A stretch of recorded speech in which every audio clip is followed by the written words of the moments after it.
Si le spectacle des phénomènes de la nature nous donne tant de plaisir en même temps qu'il nous effraie, c'est parce qu'il nous rappelle notre appartenance au déterminisme commun.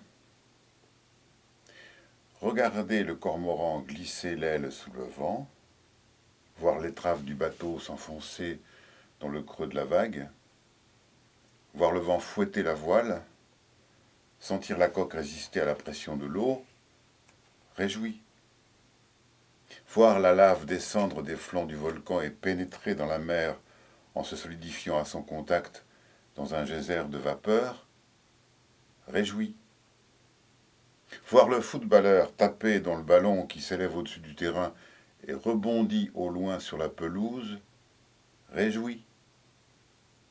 Voir l'eau se précipiter dans le déversoir du barrage pour se jeter dans un vide que les molécules d'eau n'avaient pas prévu, réjouit.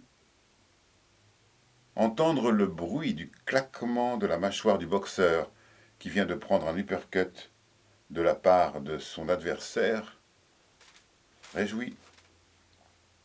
Tirer la chasse d'eau qui libère le contenu du réservoir en fonte qui se précipite avec fracas à l'appel du bas vers la cuvette du WC, réjouit. À ce sujet, je préfère tirer la vieille chaîne que soulever la tirette fragile du réservoir maintenant placée derrière la cuvette du cabinet. Mais j'ai trouvé la solution. J'ai attaché à cette tirette un fil de nylon que j'ai fait passer dans un anneau fixé au plafond à la verticale du réservoir. Je l'ai fait ensuite redescendre en accrochant à son bout une petite poignée à hauteur d'homme. Je peux ainsi tirer la chasse comme je le faisais auparavant, en exécutant le même geste de haut en bas. La contemplation d'une action soumise aux lois de la gravitation universelle et aux forces qui s'exercent dans la nature réjouit. Et cette action est appréciée en proportion de l'exactitude avec laquelle elle est conforme à ces lois et à ces forces, comme si mon plaisir en dépendait. Une balle qui roule va logiquement s'arrêter en fonction de son élan, de son poids, de la pente et de la vitesse du vent. La balle de golf qui s'immobilise à 1 centimètre du bord du trou n'obéit pas au désir du golfeur, elle obéit aux lois de la gravitation et à la météorologie, comme l'hélice de la vieille éolienne rouillée qui grince sous le vent, le chapeau qui s'envole de la tête du passant, l'eau de l'orage qui s'engouffre dans la bouche d'égout, les feuilles qui tourbillonnent sur le sol.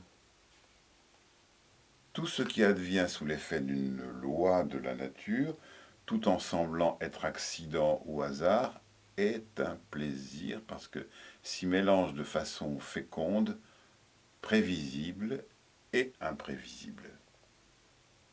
Et l'on veut que cette loi s'exerce jusqu'au bout. C'est notre goût pour l'accomplissement. Le coup de frein que j'entends dans la rue déclenche un clignement d'yeux, une grimace. J'attends et j'appréhende le choc prévisible. Ouf, pas de choc, la voiture s'est arrêtée avant.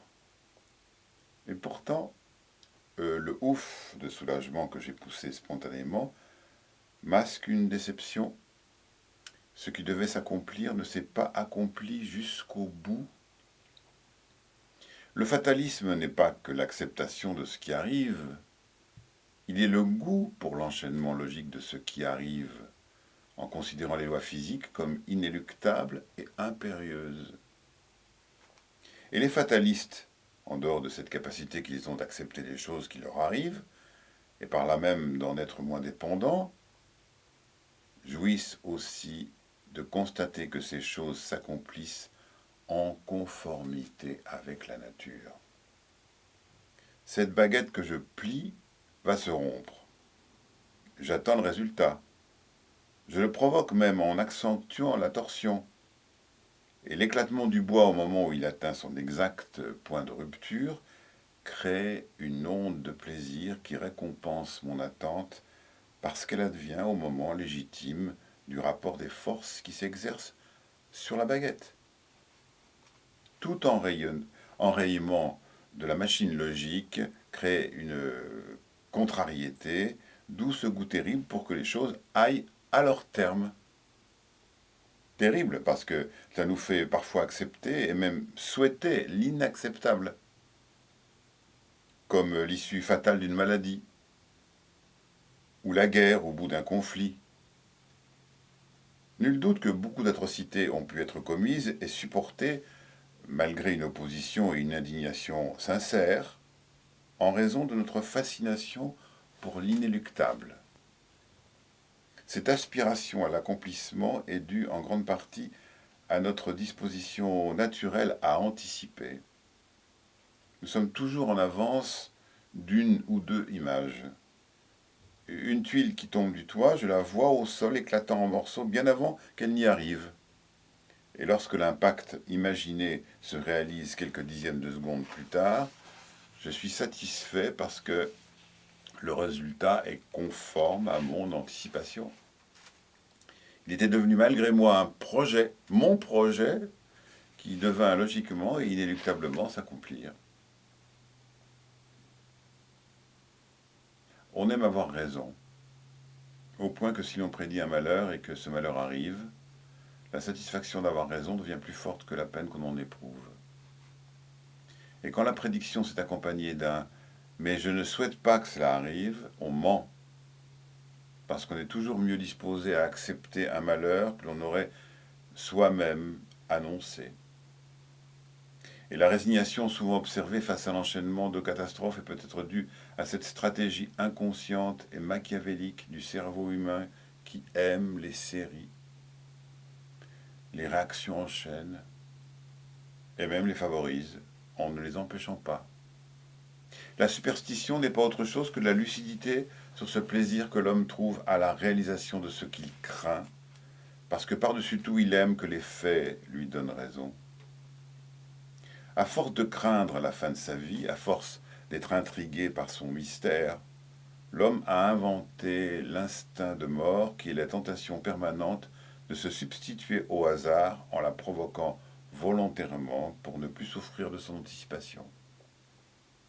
Sur le quai du métro, je viens de reculer parce que j'ai senti que mon corps avait l'envie irrésistible de se jeter sur les rails au moment où la rame entrait dans la station. Le vide, parce qu'il appelle le corps, en lui promettant une sensation forte et définitive, a un redoutable attrait. Toute chute est d'ailleurs une simulation du suicide, du saut à l'élastique au simple plongeon de l'enfant qui se jette sur le lit de sa chambre. Et parce qu'une jouissance est promise, l'appel du vide devient une tentation dangereuse avec peut-être la mort au bout de l'expérience. Le choix de la pendaison comme moyen de se suicider est lié dans l'imaginaire collectif à la promesse d'un orgasme, l'ultime jouissance de la vie du pendu, sanctifiée par l'éclosion d'une fleur, la mandragore. Quand on met en garde les enfants sur un danger, on en fait sa publicité à son insu. On peut imaginer qu'un enfant auquel on interdit de s'approcher d'une fenêtre, d'aller sur un balcon, de marcher au bord d'un trottoir, a toutes les chances d'être plus tard un adepte de l'alpinisme, du saut en parachute et peut-être même du suicide. Parce qu'on a tous sans cesse le pressant besoin de se confronter à ce qui nous fait peur. On aime que s'accomplisse ce que l'on a imaginé sous la forme d'une crainte ou d'un espoir. La fascination de l'échec, par exemple, est le résultat d'une trop grande peur de l'échec. Et son anticipation permanente, générant cette fascination, elle crée ainsi les conditions psychologiques de son accomplissement. Il y a un réel plaisir à concrétiser les bonnes comme les mauvaises choses, et la crainte est une des formes du désir. Le cri de joie poussé au moment du but marqué par la France en Coupe du Monde, partagé avec tous ceux qui sont sur le stade ou devant la télévision, vous soulève de terre. Le cri de joie sanctionne ce moment jubilatoire où le corps est en phase totale avec l'esprit. Le corps bondit avec les bras en l'air, les jambes et le tronc décollent du sol.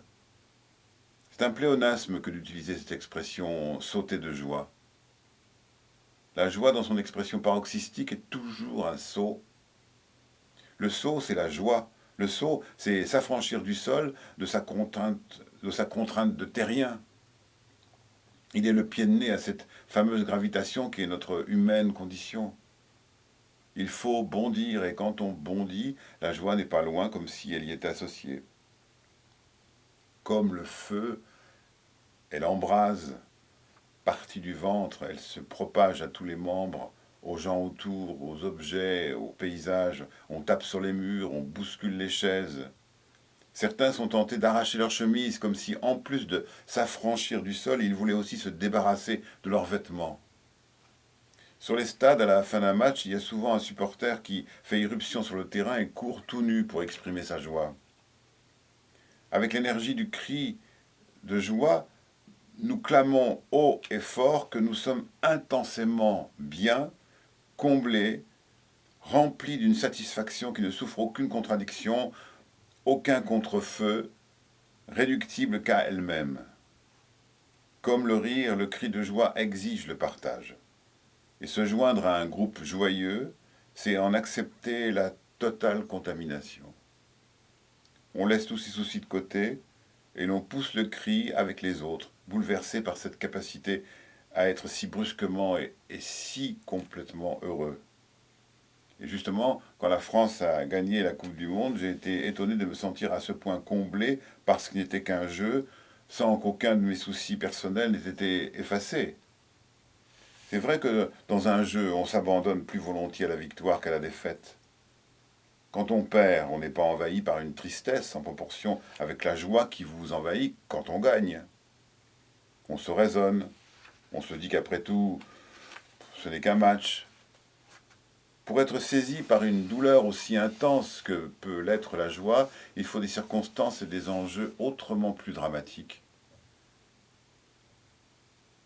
Je me laisse gagner par la joie pour mieux jouir d'elle et des effets d'euphorie qui l'accompagnent. Je crois même que pour intensifier ces sensations, j'en rajoute, comme on en rajoute quand on rit avec les autres. Le bébé qui ne comprend pas pourquoi son entourage rit, s'y joint pourtant de tout son cœur. Par ce rire qu'il exagère, il participe à l'hilarité générale et contribue à l'amplifier. En voyant ses parents s'esclaffer, il est encouragé à grandir. Il veut le plus vite possible comprendre les raisons de ce rire dont il ne fait que provisoirement reproduire les symptômes. J'aime être saisi des spasmes de la joie au détour d'un chemin parce que tout à coup, un arbre, une maison, un nuage, des gens m'ont mis dans cet état d'euphorie en me persuadant que tout allait bien et en me donnant l'intuition d'une harmonie universelle possible. Et de même que le bébé occupé tout entier à rire me comble, le bon raconteur d'histoires drôles qui me fait sourire avant même que la chute de l'histoire ait été dite me comble. Je me souviens d'un exercice que nous faisait faire un professeur de théâtre, raconter une histoire drôle en l'arrêtant juste avant la chute. Beaucoup réussissaient à obtenir l'hilarité générale malgré cette amputation. Sans doute parce que ce qui est le plus drôle dans une histoire drôle, c'est le fait de raconter une histoire drôle.